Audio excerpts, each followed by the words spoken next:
Ministro, o senhor falou aqui nesses poucos minutos por mais de 3 vezes sobre a situação do endividado, sobre os 70 milhões de inadimplentes no Brasil. Se tem uma proposta que colou no Ciro Gomes presidenciável, foi a de tirar o nome do povo do SPC, do Serasa, virou meme na internet, figurinha e tal. Como é que o senhor avalia o programa desse governo para tirar o povo do SPC, o Desenrola Brasil? O senhor avalia positivamente ou negativamente? A ideia é essencial, não é porque... o PT, cuidou de desmoralizar quando eu propus. Então, tudo que eu propunha, com grande estudo, reflexão, experiência, a gente faz isso todo mês no Ceará. Eu cansei de dizer, mas eles transformaram numa grande demagogia, numa grande mentira e tal. E o partido exigiu, para apoiá-lo, entre outras coisas, essa questão. E eles fizeram, e fraudaram a ideia. Então, o Lula, outro dia, disse assim, olha, o Desenrola, não sei o que está acontecendo, uma ideia do Haddad que merecia o Prêmio Nobel de Economia. Isso é ele fala o que ele quiser. Porque a presunção do Lula e do Bolsonaro é que nós somos todos um bando de imbecis, ignorantes, prontos a dizer, para qualquer bobagem que cada um dos dois fale. E eu sou do outro ramo, eu aposto na inteligência das pessoas. Tomo, me lasco, mas não vou apostar em imbecil, não vou apostar em ignorância, porque isso não leva ninguém para frente. Pode até ganhar a eleição, mas vai se desmoralizar como já está se desmoralizando. Por que não funcionou o Desenrola, diz o Lula? E o povo não compareceu. Ora, primeiro, eles estatizaram o desconto. Eu escrevi na minha newsletter, eu estou escrevendo toda semana, continuo lutando, trabalhando, propondo, criticando, sugerindo.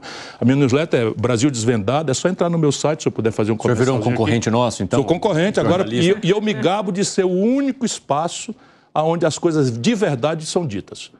Por exemplo, eu denunciei a falcatrua dos precatórios, estou desafiando a imprensa brasileira, pelo menos a investigar. Ninguém fez, a não ser uma instituição alternativa, que é o ICL, do Eduardo Moreira, e é assim, chocante, estou falando de 93 bilhões de reais tirados do cofre do governo. Dia 28 de dezembro do ano passado, todo mundo já se preparando para as festas, e passou direto, praticamente, para os bancos, por intermédio da Justiça Federal. E os bancos compraram esses precatórios por 50%, 60% de deságio, e no dia seguinte que o governo pagou, valiam 100% de valor de face.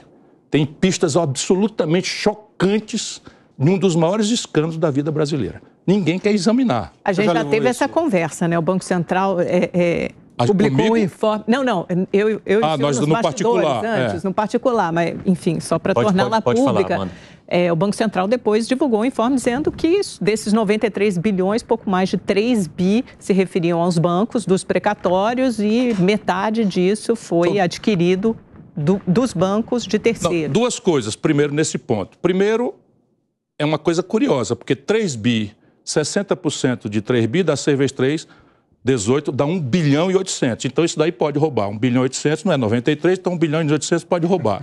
Isso daí já é... Não, ele só quis dizer que não foi... Eu não estou botando em você, estou botando no Banco Central. Tá certo? Agora, o Banco Central, pura e simplesmente, brasileiros, mentiu. Por quê? Por duas razões. Primeiro, porque o volume maior desses 93 bilhões foi para lá num negócio chamado FDIC. O que é FDIC? É Fundo de Direitos Creditórios. O precatório é um direito creditório. Então, eu tenho uma sentença que o judiciário me deu, não é mais possível recorrer, e eu tenho direito de receber 100. O banco veio e me ofereceu. O governo do Bolsonaro disse assim, devo, não nego, pago quando puder. O 100 passou a valer nada, porque você não sabe quando é que vai receber. Veio o banco e diz, olha, não vai receber nunca mais, me vende por 40 o teu 100, me vende por 50 o teu 100. Eu, pensando que não vou receber mais nunca, vendi o meu 100 por 40 para o banco.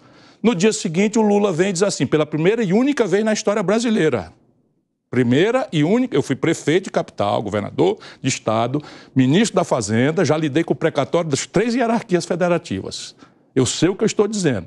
Pegou o Lula e diz assim, não, vou pagar tudinho, de uma vez só. Nunca houve isso na história do Brasil. O que aconteceu com o valor econômico desses títulos que tinham micado? Passaram a valer pelo valor de face. Quem ganhou esse valor de face?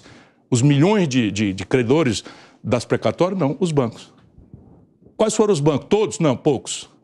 Por que eu não digo logo os nomes? Porque isso está protegido por 2 sigilos funcionais. O sigilo dos escritórios de advocacia, que são os intermediários dessa COP, que comparecem com procurações de terceiro, e o sigilo bancário. Mas o monte do dinheiro, o Banco Central sabe disso, mentiu, está em FDICs. Pede ao Banco Central, você não é jornalista? Então, qual é o valor que tem os FDICs? Para ver se é 3. Aí você vai ver que vai para 80, 100, 200 bilhões, sei lá quanto, mas é mais de 100 bilhões de reais nos FDICs dos bancos, tá certo? Mas tem mais uma mentira agravada, é que esta operação foi feita dia 28 de dezembro agora. Ela ainda está sendo executada e o Banco Central só vai receber o balanceio dos bancos em abril. Portanto, mentiu indo e mentiu voltando. Porque alguns especialistas dizem que os bancos não compram isso. Os bancos compram os precatórios dos titulares. O que eles disseram foi uma imprecisão que eu cometi, porque eu estou na televisão tentando explicar para o povão. Então, qual é a falcatrua e tal? A falcatrua é que o governo vendeu os precatórios para os bancos. Questionaram a fonte do senhor para chegar a essa assim, informação. Você entrega a sua? Ô Ciro, você tem... São concorrentes que foram lesados. Claro, concorrentes do mercado que foram lesados, que não receberam as informações privilegiadas, e outras pessoas que achavam que 93 bilhões de reais feitos, uma injeção ampla na economia, a economia estaria crescendo, aquecida, e isso não aconteceu. Por quê? Porque está tudo empossado nos bancos. E como que o senhor lidou com o movimento, então, de reportagens trazendo que essa situação não teria acontecido ou que se trataria de uma fake news se o senhor não conseguia apontar, de fato, as suas fontes? Como é que o senhor lida com isso? Porque foram várias manchetes logo depois dessa denúncia que o senhor fez. Eu escrevo uma newsletter onde eu, tecnicamente, coloco de forma irreparável tudo e dou a linha de como investigar. Se você quiser, eu repito aqui. É simples de fazer. O Ministério Público, se não quiser entrar na prevaricação, ou uma imprensa que minimamente se considere responsável por vigiar o interesse público, faz um ofício para o CNJ ou para o STJ, cabeça da Justiça Federal, que esses são precatórios federais, e pergunta quem são os titulares dos créditos que foram depositados dia 28 de dezembro. Eu tenho os valores todos por estado e tal. Depois você pega essa lista e vê quem era o credor original, que está há 7, 8 anos demandando, e quem é que está com esse precatório porque comprou ontem. Aí esquece o que está com o original, porque tudo bem, está tudo certo, e pega só os que terceirizaram, entregaram para outras pessoas. Pega a data que eles venderam, pega o deságio que eles fizeram e pega que valor, em qual data passou de 50%, 40% do valor de face para 100% do valor de face. O que foi, Koba? Ciro, você fala disso com uma propriedade... Eu fui prefeito. Muito firme. Eu fui prefeito. Eu tinha precatório. Sim. Sabe como é que eu fazia? Eu fazia assim, ó. Não pode pagar precatório do dia 2 de fevereiro se não tiver pago todos os precatórios do dia 1º. Deixa eu fazer uma pergunta. Ou, quem quiser sair dessa fila, dá um desconto para o Estado. Se o governo tinha 93 bilhões, por que ele não disse assim? Todo mundo que tem um precatório, venha cá. Eu estou entregando para a Advocacia Geral da União 93 bilhões de reais e quem der o desconto primeiro, vai primeiro. Tinha dado desconto de 30, 50, 40, 45 bilhões para o Tesouro Nacional. Esse de 40, 35, 37 foi todo para lá no cofre dos bancos. Pois é, você fala com muitos elementos e com muita propriedade. Não tem que ser investigado para me provar que eu sou um mentiroso? A pergunta é a seguinte, você é uma pessoa muito importante, mas apesar disso também é uma pessoa qualquer do povo. E qualquer do povo pode fazer uma denúncia. Sim. Você tem elementos e coragem para assinar uma denúncia como essa no Ministério Público? Isso me obrigaria a produzir a prova. E qual é o problema da prova? Eu já disse aqui e vou repetir. A prova está protegida por 2 leis de sigilo. A primeira, sigilo funcional, profissional. Nós, advogados, quando contratamos com um cliente, esse cliente, nós temos direito a sigilo profissional. Então, eu não posso quebrar, porque a maior parte da compra desses precatórios foi feita por intermédio de escritórios a serviço dos bancos. Mas o Ministério Público pode, simples assim, fácil. A Polícia Federal pode solicitar, é muito simples fazer. O outro sigilo qual é? O sigilo bancário, para o Banco Central não parar de mentir.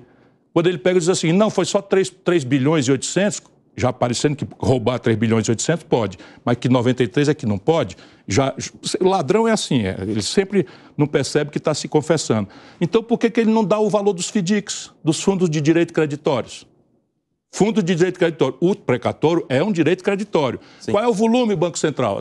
Campos Neto. Governador, é que isso partiu de um calote do Bolsonaro. Esses precatórios teriam que ser pagos em algum momento, né? Ou eles vão virar uma bola de neve. E o Paulo Guedes sabia disso. Ele deu um calote nos precatórios porque ele precisava disso para cumprir o teto de gasto, porque de repente veio um volume que ele na época falou que era quase uma bomba atômica. Ele não pagou naquele momento. Em algum momento, alguém teria que pagar, né? Você está desconsiderando o que eu falei. Isso é de enlouquecer ou de dar uma tristeza imensa. Eu vou repetir. De forma... Eu vou repetir. O calote é eterno. Então, você tem uma molecagem, uma roubalheira no Brasil que é crônica. Então o PT tem uma linha do PT que diz assim, todo mundo fez, portanto eu fiz também. É mais ou menos o que você está dizendo. Os precatórios tinham que ser pagos. Então tinha que ser pago como? Com qual critério? Com qual critério que tinha que ser pago? Então o Bolsonaro pegou o quê? Pegou o calote, sistematizou um calote, botou uma emenda à Constituição. Sabe o que eu fiz? Eu parei minha campanha. Em protesto, porque fação do meu partido votou a favor disso. Parei minha campanha. Eu lembro disso. Deu uma briga ali, deu uma briga interna. Pois é, eu parei a campanha em protesto. Como é que faz isso? Como é que faz isso? Votar uma emenda que é Constituição inconstitucional, porque você não pode inovar na lei contra ato jurídico perfeito e contra ato julgado, fato julgado. Percebe? Então, só para você ter uma ideia, toda essa guerra faz tempo defendendo o Brasil. Qual é a razão para eu estar nisso? Qual é a razão para eu estar nisso? Aí eu denuncio na data, em plena campanha, eu parei minha campanha. Aí vocês dizem agora, vem o Lula e paga.